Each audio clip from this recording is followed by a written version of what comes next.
안녕하세요. 앞의 영상에서는 계시록에서 말씀하는 3년 반에 대해서 살펴보았습니다. 3년 반은 예수님 승천부터 재림까지의 기간으로 교회가 양육을 받아 복음을 전하고 사탄이 교회를 박해하는 기간이라고 하였습니다. 즉 3년 반과 대환란은 관계가 없다는 의미입니다. 그렇다면 성경은 대환란과 환란에 대해서 어떻게 말씀합니까? 오늘은 그 말씀들을 살펴보겠습니다. 1. 대환란. 먼저 사전적 의미입니다. 대는 메가스로 큰, 가장, 높은이라고 정의합니다. 환란은 뜰립시스로 모여들다, 괴롭히다의 뜻을 가진 뜰리보에서 유래되었고 압박, 핍박, 환란, 고통이라고 정의합니다. 그러므로 대환란은 모여들어 괴롭히는 어떤 것을 연상시키는 가장 큰 환란, 가장 큰 고통, 가장 큰 압박을 의미합니다. 이제 성경에서 이 두 단어를 사용하여 대환란을 말씀하는 구절들을 살펴보겠습니다. 마태복음 24장 21절 이는 그때에 큰 환란이 있겠음이라 창세로부터 지금까지 이런 환란은 없었고 후에도 없으리라.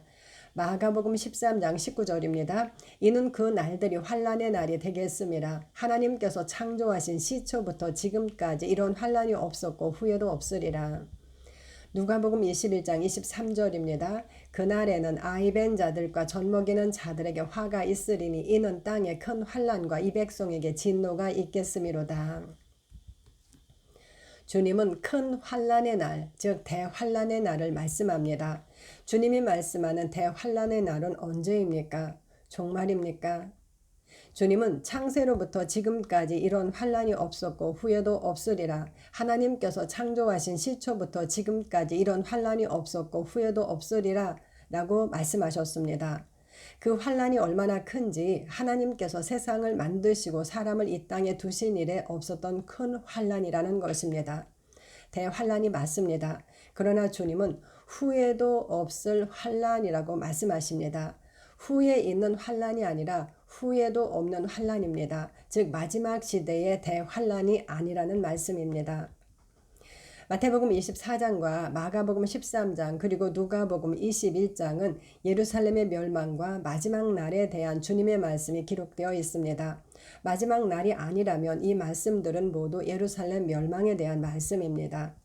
이 장들에서는 주님은 먼저 예루살렘의 멸망 때와 마지막 때의 징조를 말씀합니다.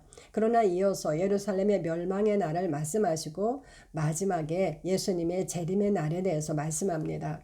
그리고 예루살렘 멸망에 대한 내용의 시작은 다음과 같습니다. 마태복음 24장 15절 그러므로 너희가 선지자 다니엘이 말한 바 멸망에 가증한 것이 거룩한 곳에 선 것을 보거든 읽는 자는 깨달을진저 그때 유대에 있는 자들은 산으로 도망할지어다. 마가복음 13장 14절입니다. 멸망에 가증한 것이 서지 못할 곳에 선 것을 보거든 읽는 자는 깨달을진저 그때 유대에 있는 자들은 산으로 도망할지어다. 누가복음 21장 20절입니다. 너희가 예루살렘이 군대들에게 에워싸이는 것을 보거든 그 멸망이 가까운 줄을 알라. 마태복음에서는 멸망에 가증한 것이 거룩한 곳에 선 것을 보거든 마가복음에서는 멸망에 가증한 것이 서지 못할 곳에 선 것을 보거든 그때에 유대에 있는 자들은 산으로 도망하라고 말씀합니다. 그렇다면 멸망에 가증한 것이 거룩한 곳에 선 것과 서지 못할 곳에 선 것은 무엇입니까?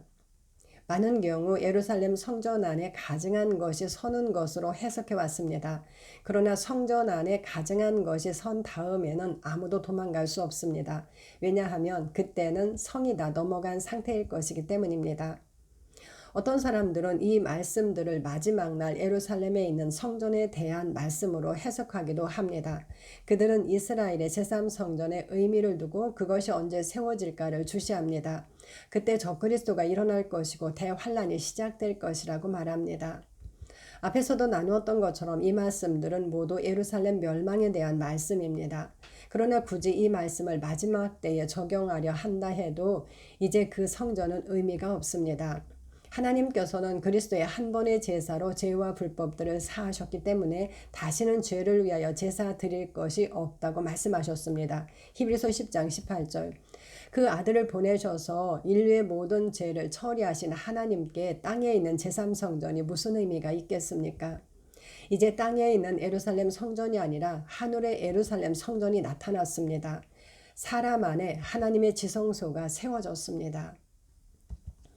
이에 대해 누가복음에서는 예루살렘이 군대들에게 에워싸이는 것을 보거든 이라고 말씀하여 마태와 마가가 기록한 멸망에 가증한 것이 거룩한 곳에 서지 못할 곳에 선 것이 무엇인지를 설명하여 줍니다. 예루살렘 성은 거룩한 곳입니다. 그러므로 그 거룩한 예루살렘 성에 가증한 로마군이 선 것을 볼 때에는입니다. 그는 이어서 말합니다. 그날은 그 멸망이 가까운 줄을 알라.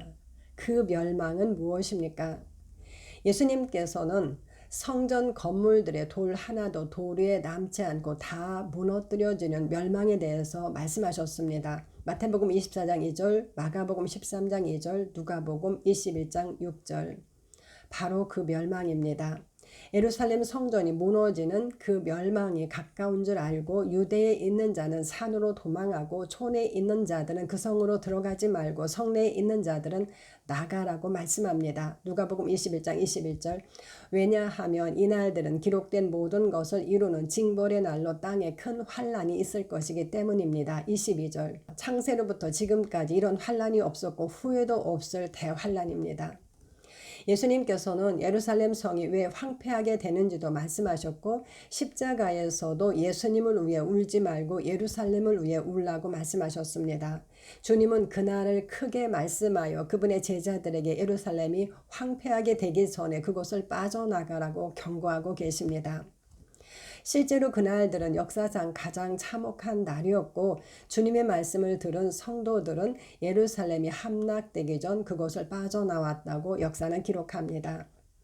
그렇다면 예수님께서 말씀하신 창세로부터 지금까지 없었고 후에도 없을 대환란은 예루살렘 멸망의 날로 AD 70년에 이루어진 일입니다. 이는 예수님 재림 시에 대환란이 없다는 말씀이기도 합니다. 그 외에 신약 성경에 기록된 대환란은 다음과 같습니다. 사도행전 7장 11절. 그때에 애굽과 가나안 온 땅에 흉년이 들어 큰 환란이 있을 때. 이 말씀은 요셉 당시에 온 땅에 임했던 흉년에 대한 말씀입니다. 계시록 2장 22절. 만일 그의 행위를 회개하지 아니하면 큰 환란 가운데 던지고. 계시록 7장 14절. 이는 큰 환란에서 나오는 자들인데. 악한 자들에게 있을 환란에서도 대환란을 뜻하는 메가스가 사용되었습니다. 영원한 대환란인 불못이 그들을 기다리고 있기 때문입니다. 이상이 신약 성경에서 말씀하는 대환란입니다. 이 환란, 신약 성경에서 성도와 관련하여 환란을 말하는 뜰립시스는 30여 회가 사용되었습니다. 그러나 성도의 환란에는 대환란을 말하는 메가스가 아니라 많은 환란을 의미하는 폴리스가 사용되었습니다. 예를 들면 사도행전 14장 22절, 고린도후서 2장 4절, 8장 2절, 데살로니가전서 1장 6절입니다. 성경은 성도들에게 환란, 고난, 박해 등을 자연스러운 것으로 말씀합니다. 그리스도인은 대환란이 아니라 누구나 당할 몫의 어려움, 순환, 고난, 핍박, 고생, 고통이 있습니다. 예수님은 씨 뿌리는 비유를 통하여 말씀으로 인한 환란과 박해가 일어날 것이라고 말씀하셨습니다. 또한 예수님께서 세상에 속하지 아니한 것처럼 그들도 세상에 속한 자가 아니기 때문에 세상이 미워한다고 말씀하셨습니다. 그것은 이상한 일이 아니라는 것입니다. 우리는 사도행전을 통해 처음 교회가 겪었던 박해와 고난, 순교의 사건들을 볼 수 있습니다. 또한 서신서에서도 복음을 전하면서 당하는 바울의 환난과 믿는 성도들이 겪는 많은 환난을 볼 수 있습니다. 로마서 8장 17절입니다. 자녀이면 또한 상속자 곧 하나님의 상속자요 그리스도와 함께한 상속자니 우리가 그와 함께 영광을 받기 위하여 고난도 함께 받아야 할 것이니라. 하나님의 자녀이면 그는 하나님의 상속자입니다. 그는 그리스도와 함께한 상속자입니다. 그렇다면 그와 함께 영광을 받기 위하여 고난도 함께 받아야 할 것이라고 말씀합니다. 하나님의 자녀로서 하나님의 상속자로서 당하는 고난입니다. 계시록에서도 그들은 하나님의 말씀과 그들이 가진 증거 때문에 영원히 죽은 자들, 목배임 당한 자들이라고 말씀합니다. 그렇게 그리스도와 함께 죽고 새 생명으로 살아 하늘에 속한 자가 되었습니다. 대적의 땅에 사는 자로 성도의 고난은 주님 오시는 날까지 계속될 것입니다.